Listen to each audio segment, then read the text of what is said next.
Hi, everyone, and welcome to today's webinar, Post-Production and Cost to Serve Analytics for Manufacturers. So super excited to join you today. And I have my colleague, Adrian Rachofsky here. You can see him in the window below, and he's gonna lead us through some interesting conversations about how we can do better with this thing we call product costing and in terms of post-production and cost to serve. So just a few housekeeping rules since we're here. If you have any questions, feel free to go ahead and join in the chat panel. And we'll go ahead and get those back and forth to you. But Adrian's going to lead our conversation here, so we're super excited to get that. But if you have any questions, we want to make it interactive. We may promote you into the conversation as we go along. So don't hesitate to do that. Get your webcams and your microphones ready because we might go ahead and flip to you during the conversation. So with that, I'm going to turn it over to Adrian. Yeah, thank you, Stacy, for the amazing introduction. Really happy and glad to be here in this post-production and cost to serve analytics webinar, one of our webinar series. So I think this is maybe like what, the 7th or 8th webinar we've been doing, Stacy? Yeah, I think so. We've been doing a little bit, yeah. Yeah, and so today we chose, Stacy and I talked about it, and we chose to have a little bit of a different format today. So we're going to have Stacy and myself are going to be talking and walking you guys through a couple of these concepts and methodologies and showing you some real life demo examples of what we mean when we talk cost to serve analytics. All right, let's get started. So first of all, so my name is Adrian Rachofsky. I'm part of the solution leadership team at 3C Software. 3C Software has been in existence for over 31 years, a long time for a software company, and the whole space of cost and profitability is solely what we do. So that is what we do day in, day out. We are cost and profitability experts, and we want to share with you today some of our experiences and industry best practices that we have been seeing lately in around our customers and our prospects. Mm-hmm. All right, having said that, so today's agenda, we're going to have a little cost talk of what's in your control and what is not in your control when we talk about cost. We're going to be talking about how to drive value beyond cost of goods sold. Talk about what kind of measurements do you have to put in place to that lead to better decision-making capabilities. We're going to equip you with some techniques and technologies that you can take home and say, hey, how do I assess my business and my daily activities, and what can I do to influence my department, and end up with showing you some few real-world examples. So really excited about this agenda today, and a lot to talk about for sure.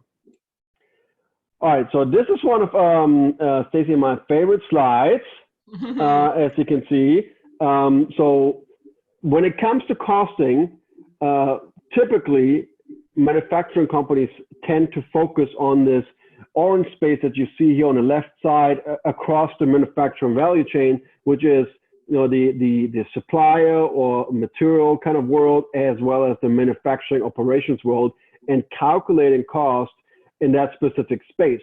What does that mean more specifically? So when we talk about supplier or material space, we talk about raw material prices and distribution ways of getting those raw materials to your plant locations.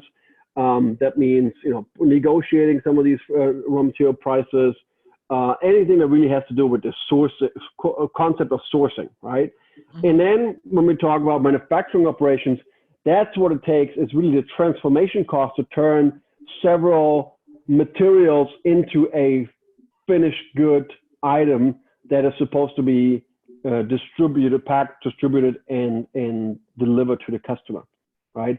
And then there's the space that we're going to be focusing on today on the right side, which is this post-production distribution and cost to serve space. So, Stacy, you agree with me? People tend to think of, when they talk about cost in the manufacturing, they tend to think about the left side rather than the right side. Right, absolutely, 100%. And when we start talking about companies that are vertically integrated or thinking about becoming more vertically integrated. These are some of the issues that they really need to have some deeper insights on, but it's things that people are challenged by for sure, and not including in their circle of control that I like to say. There's a circle of control and a circle of influence, right?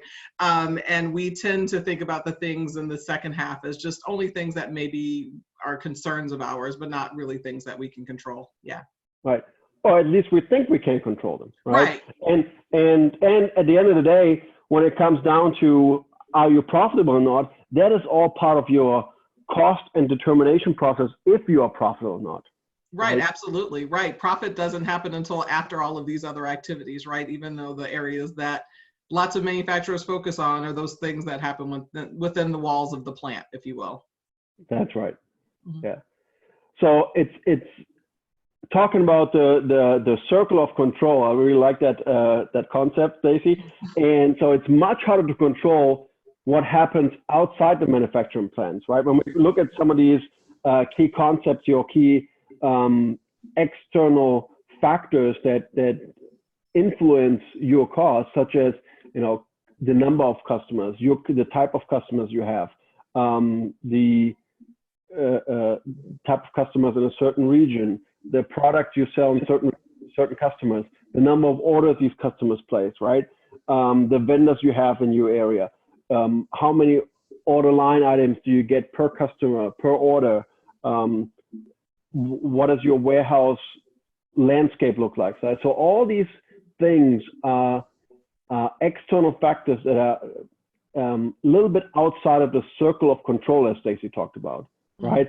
So you can't really, it's very hard for you to determine how many orders is your customer gonna place in the next month, right? You can put some rules in place, but how much of it can you really influence, right? Right, 100%. Yeah, that's the tough one. I have a customer that's ordering 17 times a month, right? I mean, we're all spoiled by Amazon Prime, right? We get used to just being able to click a button and then the next thing we know, it's at our doorstep. So how do we really get insight on these customer behaviors, and really how is the technology changing how our customers are behaving, right? People expect to have that kind of insight or our availability. So they translate that into their business lives. So it's tough. Right, for sure. And one very important thing that I have seen recently at customers is the behavior of your customers, right? How do they behave and how can you influence it, right? And a lot of times it comes down to giving your customers incentives to change their behavior. Right, absolutely. An example, last week I was at a very large distribution company and they say, hey, we're thinking about giving certain very large customers a certain amount of additional discount if they decrease the amount of orders they place and try to bundle it up more, right? Because that way it lets them to plan their supply chain, their production planning better, etc. Right? So all these things come down to the behavior of all these external factors that they place on you as a business in a manufacturing environment. Absolutely. So, but expanding this control, it really unlocks some opportunities when we look at beyond this cost of goods sold concept. So really below the gross margin concept. And what Stacy actually put together here is this. If you look at this simplistic P&L, you see a very you see some gross margin line items, but if you look below the gross margin, all these things, that's customer service, delivery, negotiation, occupancy, pack, pick, purchasing, receiving, returns, that kind of stuff tends to be that is stuff that gets bucketed into this other operational expenses or packaging or finishing, right? And it just gets all bundled in there, and it's not really something that people measure against or want to control, right? Yeah. And Stacey, you want to talk about a little bit the different dimensions that we see here as well? Yeah, that's what I was going to sort of mention also, and P&L doesn't just exist at the corporate level, right? The most successful companies that we work with understand that you need to know the P&L of your products or your customers or your channels. Being able to look at it from different viewpoints helps you make different decisions, right? So something that may look very profitable at the group or the product group level might look very unprofitable at the individual product level. It may look really profitable for one particular customer. I mean, sorry, for one customer group, but for one particular customer, that product may be very unprofitable. So beyond just knowing this general P&L kind of concept, really thinking about how do you bring that further down to look at your individual products and your individual customers. Right. And taking a step forward of, if I can change the behavior of this specific customer, how we pack, pick, or receive. Right. Right. What is it going to do to my P&L? Am I going to become more profitable? Is it, you know, at the end of the day, it might even be a win-win situation for me and the customer. Mm-hmm. Right? Mm-hmm. Absolutely.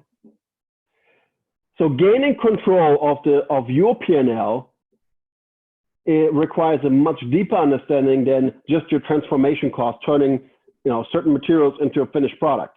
Right? There's much more to it, and there's much more control mechanisms that you need to put in place. Some checks, some tests, some verification methods, and you know, it's easier said than done, right? With so much data out there, you know, what we tend to find is you have all the data that you need. It's just very difficult to get the right data in the right place, apply the customer-specific business logic to then really create these kind of insightful results. Right. I'm really glad that you said that, Adrian, because, you know, 10 years ago, the problem was, or 15 years ago, I might be dating myself, was getting the data. We don't have it, right? Where do we get data? We need to know all this information. Now we have stacks and stacks and stacks of data, right? But now it's figuring out how to know all of those steps that happen between the point in which you finish producing that item all the way to it gets to the customer doorstep. How can you evaluate the cost of all of that at every dimension that you have available to that in a meaningful way, right? It's one thing to have access to the data, but if you don't have any mechanism or process to interpret it and to validate it and to experiment with it, then you're dead in the water. And it comes down to, you got to put systems, tools in place where you can consistently do this over and over again, not just on an ad hoc basis. Yeah, right? You're stealing your thunder for a later slide. Adrian's letting you guys in on all the stuff that's coming. Yeah, that's awesome.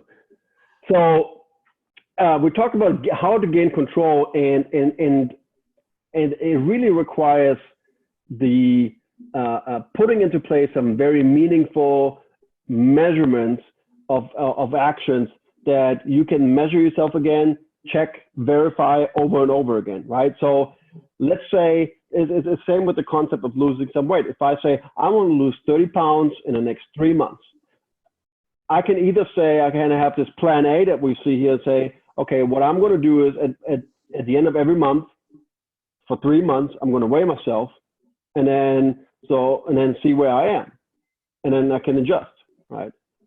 So the question is, how far is this really going to bring me? What kind of discipline is it going to, what kind of action is this going to drive, right? Or what I can do is, which is the kind of plan to success, or the more successful plan that we see here in plan B, is I can put daily actions and daily tangible things in place that I can measure myself against.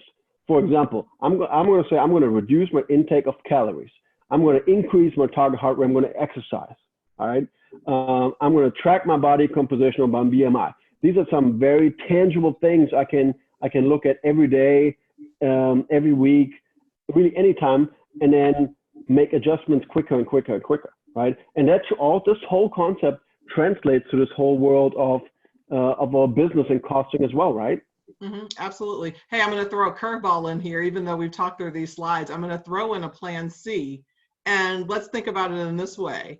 You know, maybe there are 17 different factors that we can measure and track, right? In addition to tracking our calories and our target heart rate and our BMI, we could also track our oxygen levels, and we could track how many steps we take in a day and a lot of other different measurements. But sometimes it's too much measurement, right? You're never, ever able to get to the goal because you're so busy tracking all of these pieces of data. It's really about focusing in on the ones that make the most sense for your organization and that are reasonable, right? That you can have put your arms around, right? Most people have a phone and they can kind of go on to MyFitnessPal or whatever they use and put their intake in for the day in terms of what they're eating, and it's linked to their watch, so they can automatically get their heart rate during their exercise, and maybe they have a quick BMI calculator, and those are things that are easy to do. But understanding my oxygen saturation level is not something that I'm going to be able to do on a daily basis, and it's also not going to help me achieve my goal. Right. Absolutely. That's a great plan C. Yeah. Right. So not doing plan C, wishing plan A worked, but knowing that plan B is the right place to be. Right. So, but the whole concept of, putting measures in place, tangible things in place you can hold yourself accountable for, or hold your business stakeholders accountable for, right? So how do you get started on your winning plan means you truly need to understand the decisions you're trying to make, right? Are you trying to actively discover opportunities and threats that you have, right? Especially what happened over the last 2-3 weeks, right? What does it mean for my business? Am I trying to change my competitive positioning I have in the market or in the industry?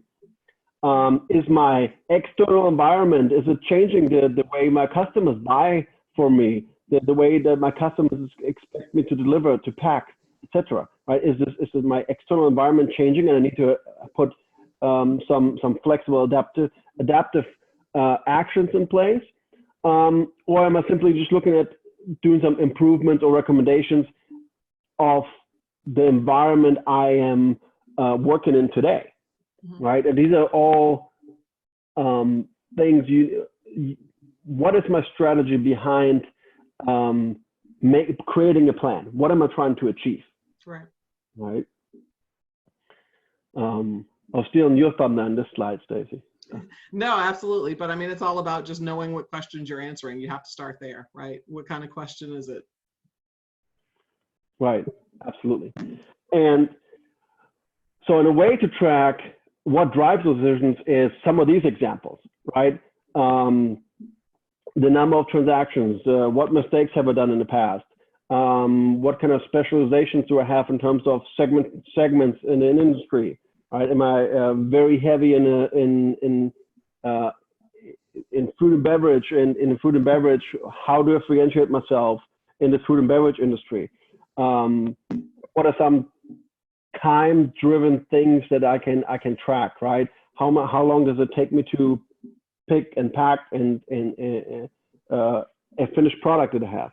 Right? All these things are kind of tangible things that are typically available in systems today, don't you think, Stacy? Yeah, absolutely. I mean, there are things that we know about, right? The bigger challenge is, like I said earlier, it's just focusing on the ones that are the critical ones, right? Versus taking in too much information. We always joke about the ABC days, right? And it's literally like track everything, every step, every motion, every activity, every time. And I think we learned that there is, you can overdo it. Right. So it's just about balance with these things. And the only way that you can really balance them, I think, is because of the previous slide, knowing what kinds of questions you're trying to answer. Right. Absolutely. And prioritize. Right. And prioritize, probably even more critical. Right. Yeah.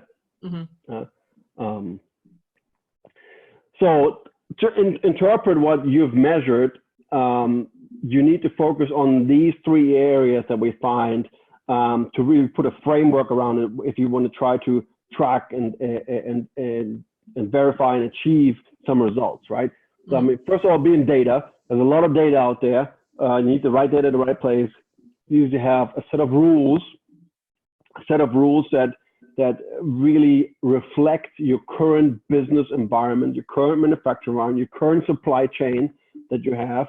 And you need a set of tools that creates results for you or calculates results for you in a fast and flexible and meaningful way, right? And really puts it in perspective for you to make better decisions.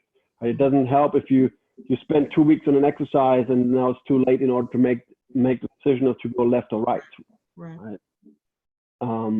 So, Stacey, what have you seen about these kind of 3 areas of focus when it comes down to setting a framework. Right. I mean, for me, I think about it like a stool, right? You need all three. There's no way that you can be successful with just, knowing that you have this data and knowing what you want to do with it, but not having a way to enable it or any of the other options, right? It's always that good, faster, cheap, pick two kind of thing. We can't live in that world. We really have to make sure that we're focusing on all three. Right. And if we have a good data environment, but a bad rules environment, it's going to cause all kinds of issues as well, right? Absolutely. I think that in the years of both of us doing this, we've seen every combination of having one or more or not having any of these. Everyone's sort of in a different place with it. Everyone has their different data challenges. Everyone, struggles with figuring out what their particular business processes should be and making sure that they're able to codify those things. And then, of course, collaboration and technology to make it available and to make it work, right? Absolutely, yeah, and the commitment and willingness to make it work. That's right. All right. So let's talk about data for a second. Stacey, you put this slide together around data silos. Yeah. You want to talk about data? Yeah, sure. So, we all live in a world where the data is really departmentalized, and that's the challenge that a lot of times when we go into organizations, we see. Finance has a set of maybe spreadsheets, and maybe there's some access database or something out there that they're using to run some models and crunch numbers. Sales and marketing may just have a bunch of spreadsheets. The interesting thing is that all of these folks have access to the ERP system, right? They're pulling this data out, downloading it into sheets or sharing it with other systems, but then there's this manual process that starts to happen. And it's because, people really want to look at the data in the way that makes sense for them and only access the data that they care about. But there's really no centralized way to do that. Everyone just sort of goes and corrals their piece of data and puts it over in their universe, and then they work with it, and sometimes they send some information back. And then there's this world of manual entry, that happens. People come up with ways to simulate things quickly. We all love to file new on Excel and, start typing in formulas to make it work the way that we want to. So there's a lot of manual interpretation there for our data. People are, we kind of depicted in the slide with these formulas that sort of live everywhere. Everyone has their own version of what the data rules are that they're interpreting. And that's almost more challenging, honestly, than the part about just getting the data, right? Having all of these different mavericky sets of rules out there that people are calculating their costs with. Yeah, absolutely. And if you look at this picture here, it's interesting to see. Now, typically when you talk about an ERP system, there's a high level of investment that was made towards that kind of systems and all the systems that go around it, right? I mean, there's some system, MES system that all goes through it, this whole kind of landscape, right? And then in this departmental world that we see here on the slide is this $19.99 prescription per month Excel world. Right. Right. So, or the free Google Docs world. Yeah, or the free Google. Right. I mean, so just the difference in capital investment that was made there, and then the issues that come with it, right? Error prone. Everybody looks at things a little bit differently. Might have a little bit of different data because of the manual copy and pasting activities. Right. So there's this big concept out there that data exists in these silos for different audiences, and really shouldn't be. Right. At the end of the day, there's no reason why this should happen, because there are tools out there and systems out there that help you with it. Right. I also think that I should interject right here, just of my years of doing this, to say we think that there's a perfectly legitimate place for Excel spreadsheets in the world. And there's a really great use for them. But this is not the great use of it, having, sort of these individual silos of data that having quick access to spreadsheet tools makes possible, right? Any one of us can start our own little data silo as soon as we get off of this webinar, right? But it's about opening up all of the pieces to make sure that when you need the data, you get it. And when you need the rules, you get them, and they're all sort of collectively contained. Absolutely. That's some great input.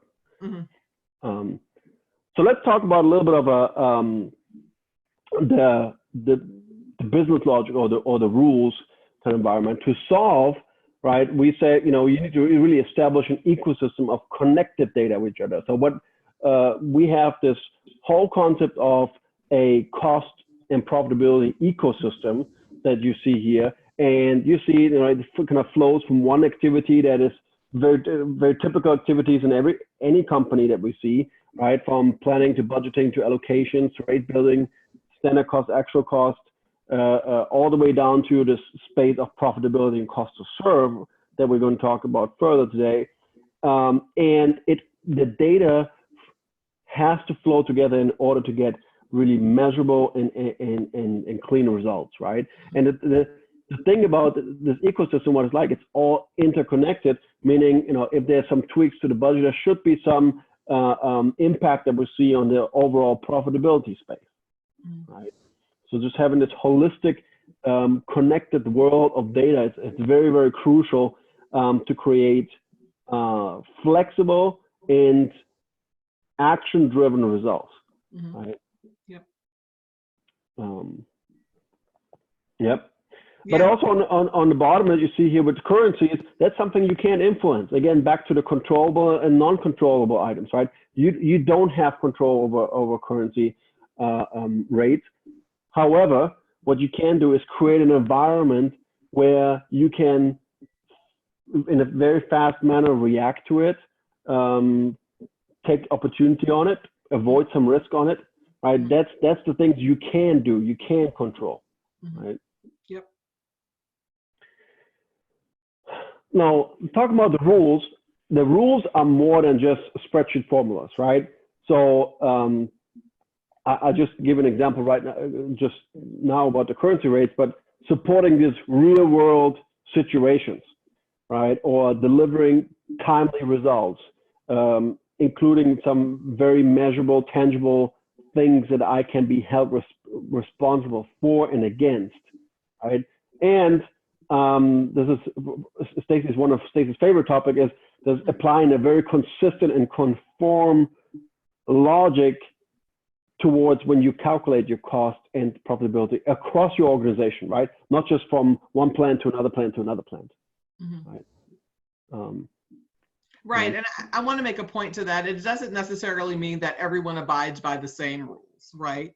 That's right. You can certainly have scenarios where it makes sense for one rule to apply in one scenario and it be different in another, right? But as long as those scenarios are sort of defined and you have the option to choose from those for whatever makes sense for the instance that's happening in the business right then, right? So it's not that they can't be different and that everyone has to be uniform.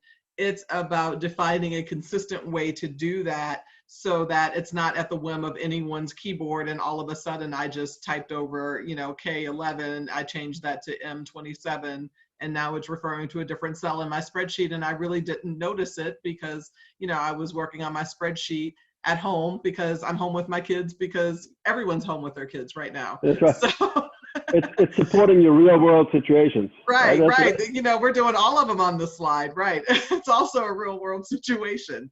But absolutely, it's being able to have consistency around rules, not that they have to all be the same. Right. And to add to this, Stacy, these real world situations, it's a constant fast-paced environment. It's always ever changing, right? Right.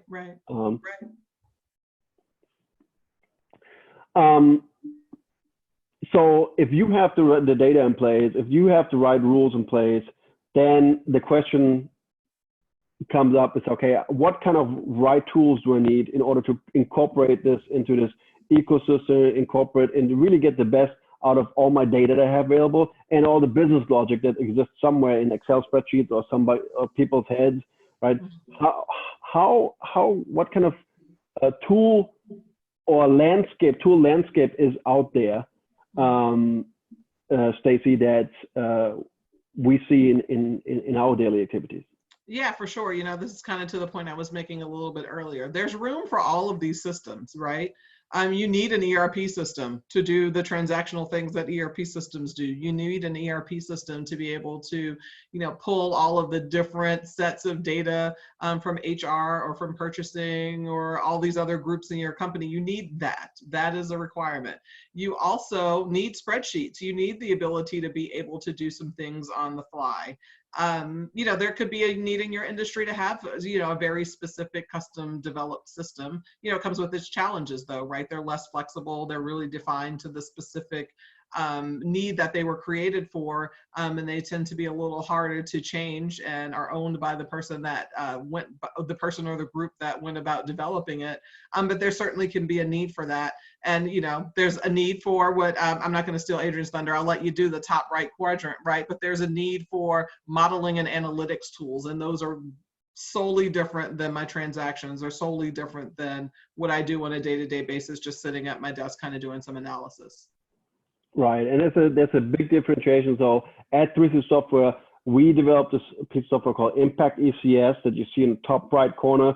And what Impact ECS does, we are 100% a modeling and analytical platform that gives you the best of these both worlds, right? Super high in flexibility, what you want to do, and super robust, everything that you would expect from an enterprise class kind of system, right? So on the other side of the extreme is this super robust and highly, but not very flexible ERP system that is 100% of transactional nature, right? So what we take advantage of with Impact ECS is have all the transactional data, use all the right transactional data to put it in a format that you can apply your business logic, then create views that you can make better decisions.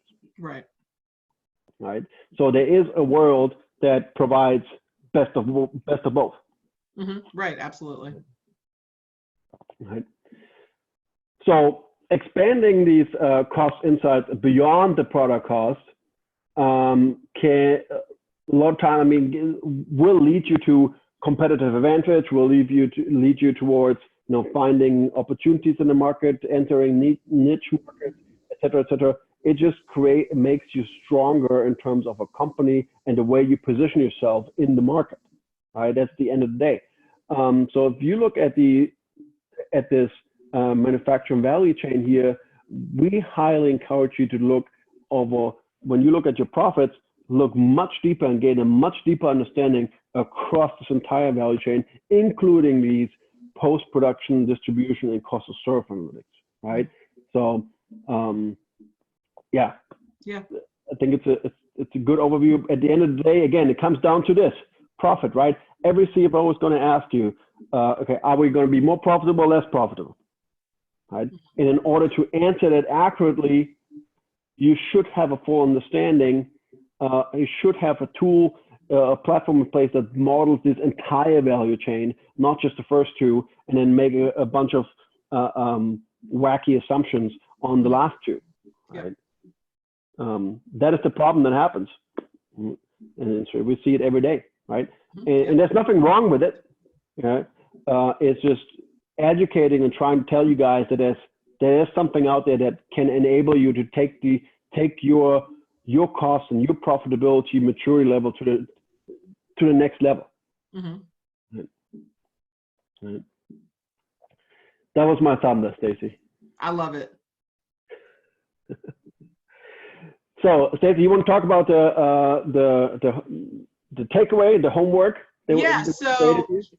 So I'm gonna, we'll talk about this slide, and then I'm actually gonna dark my screen because Adrian's gonna show you some stuff in the app. I'll be here, but I'll save some real estate for you guys to really be able to see what's going on in the app. But we wanted to give you a little bit of a takeaway. So when we share these slides in this deck, you can certainly have access to this, but 4 ways that you can be proactive about how you can drive value, right? So certainly we're here at 3C Software. We think we have an amazing product to help you do this, but these are questions that you can take back and start asking your team today. Where are places for us to identify value? Are there opportunities and with comparing our customers or looking at the order patterns that are coming in?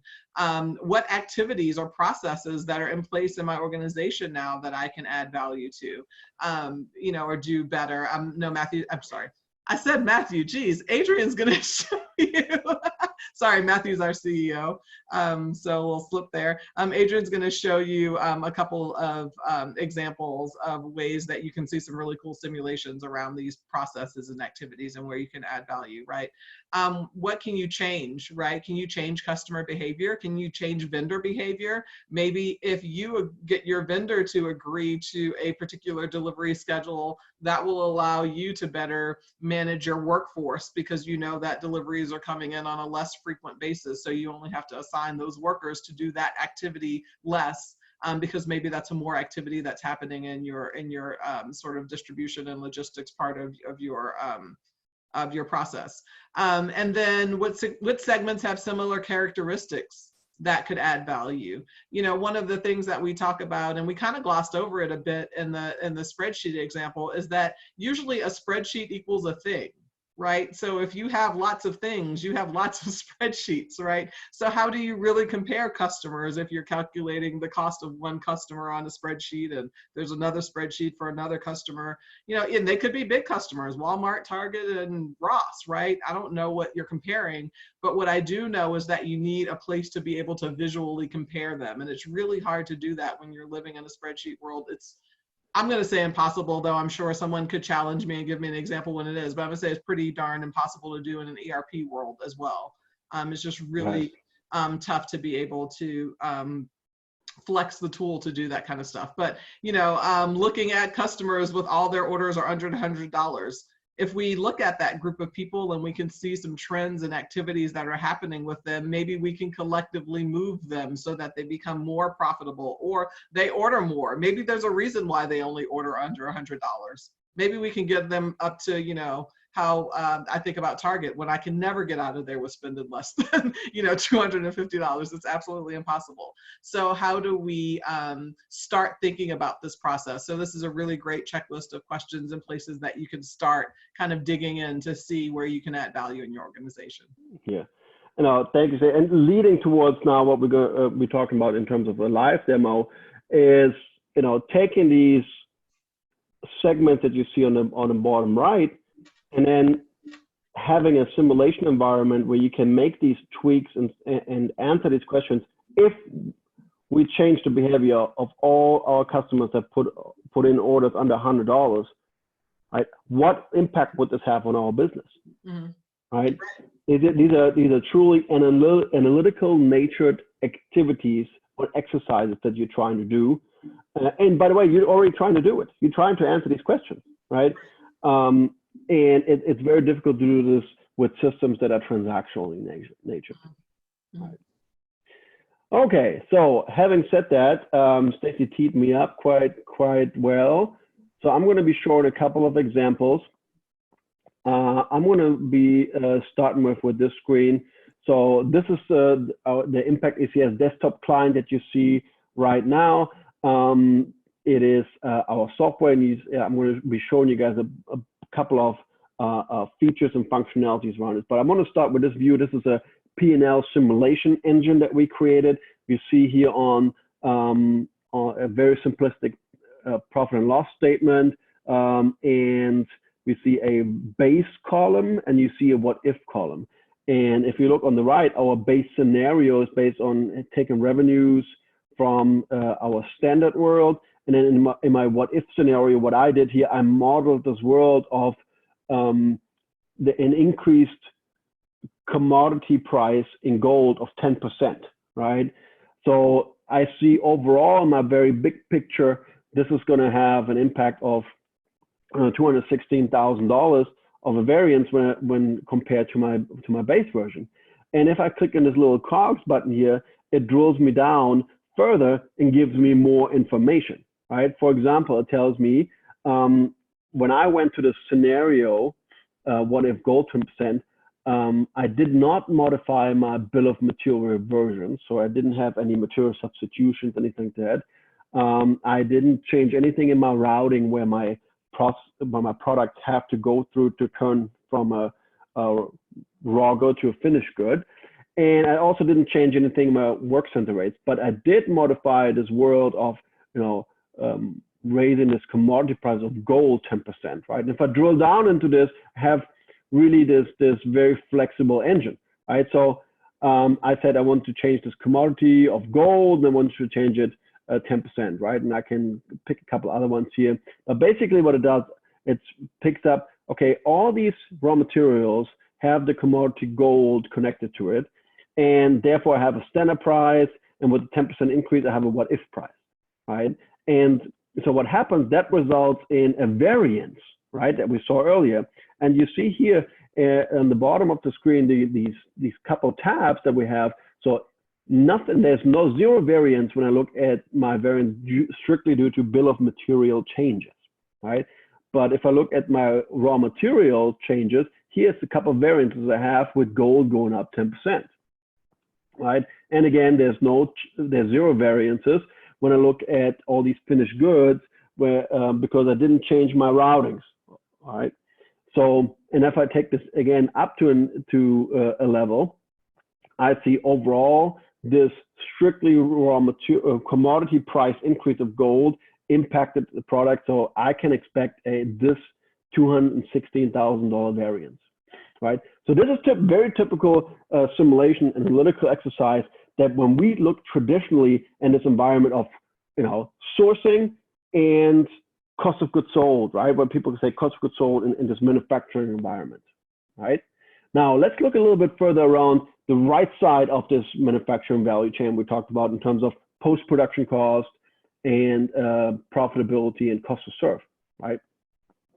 So if I look at this example, this is also a very simplistic P&L, right? This one specific customer for one period, and I see a couple things here. I see my revenues, I see my direct cost that I had, all the way up to my gross margin, and then I see a bunch of things underneath this gross margin, as the earlier picture: customer service, delivery, negotiation, occupancy, packaging, picking, receiving, returns, that kind of stuff, right?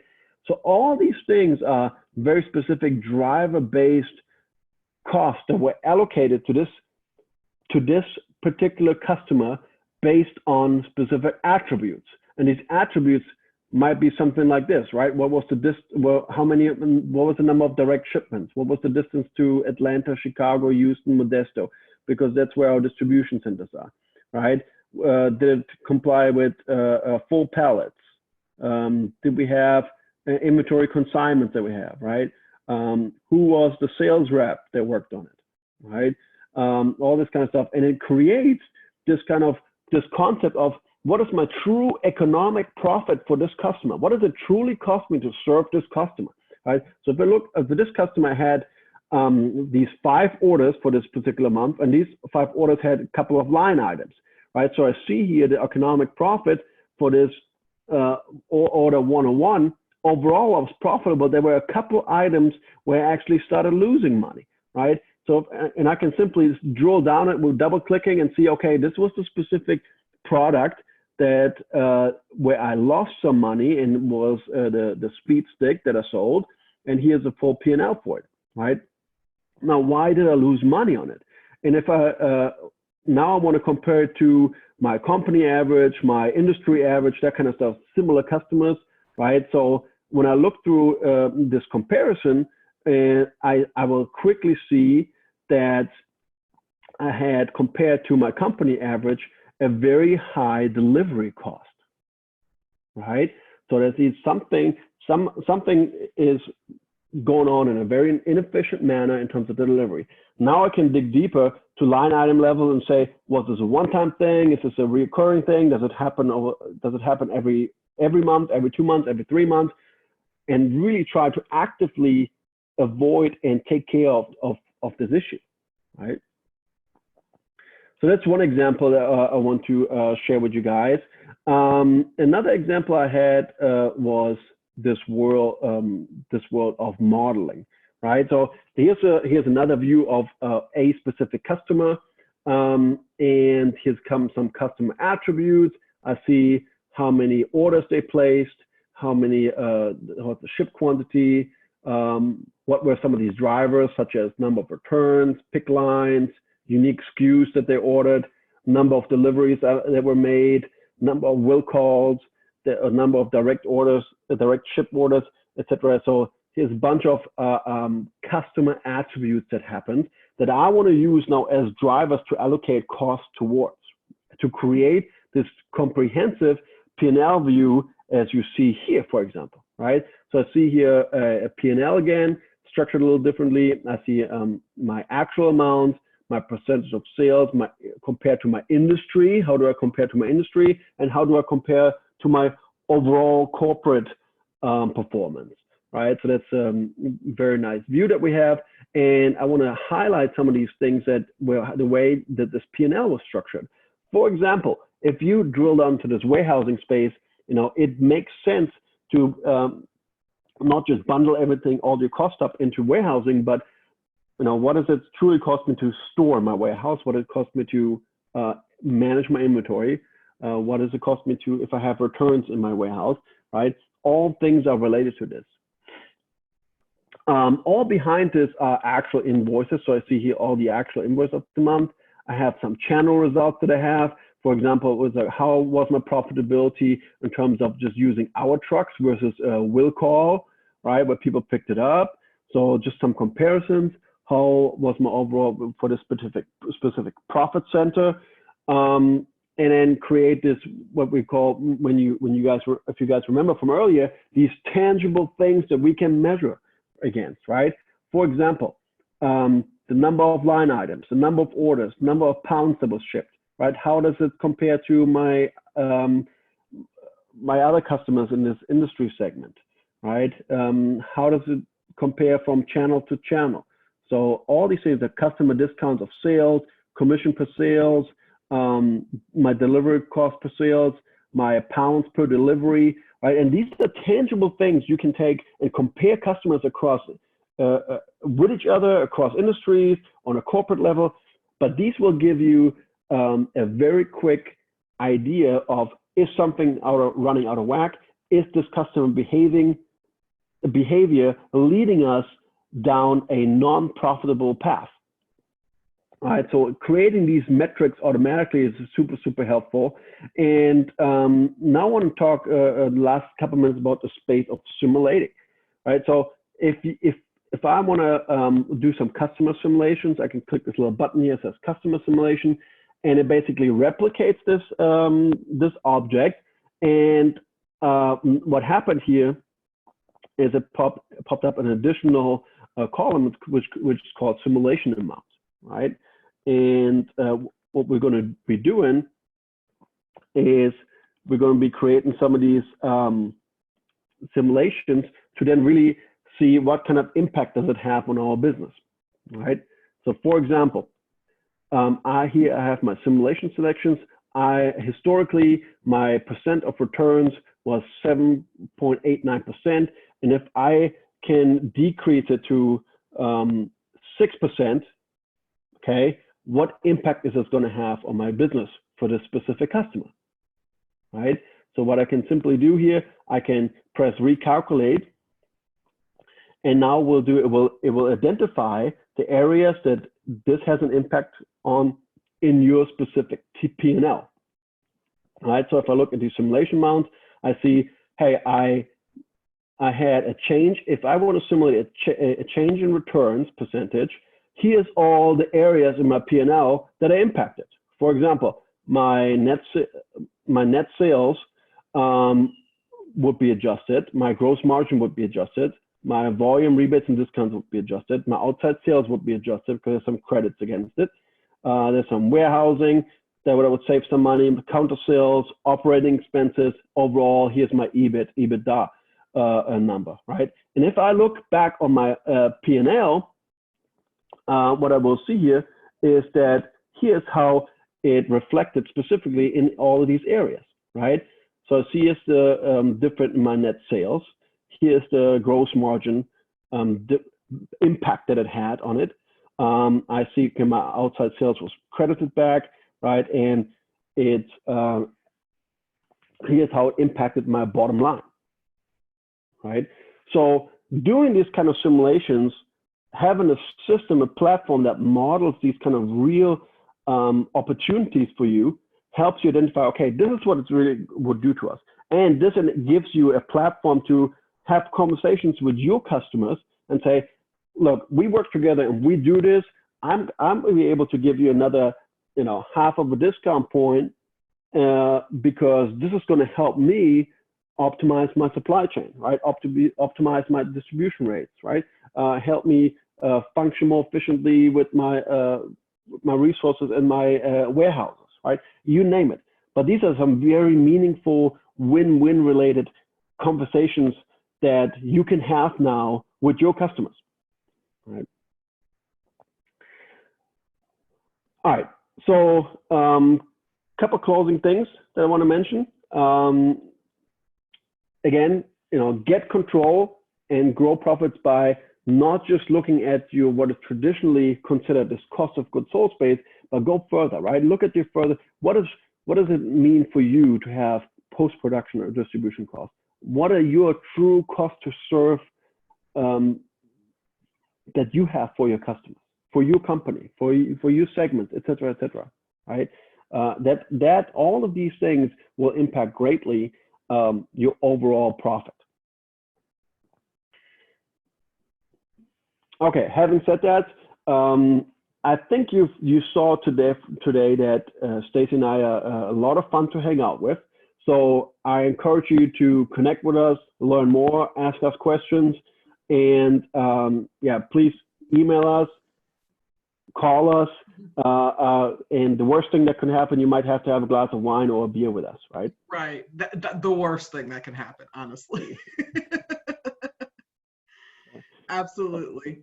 Thank you so much, Adrian, for presenting to us today. Again, thank you.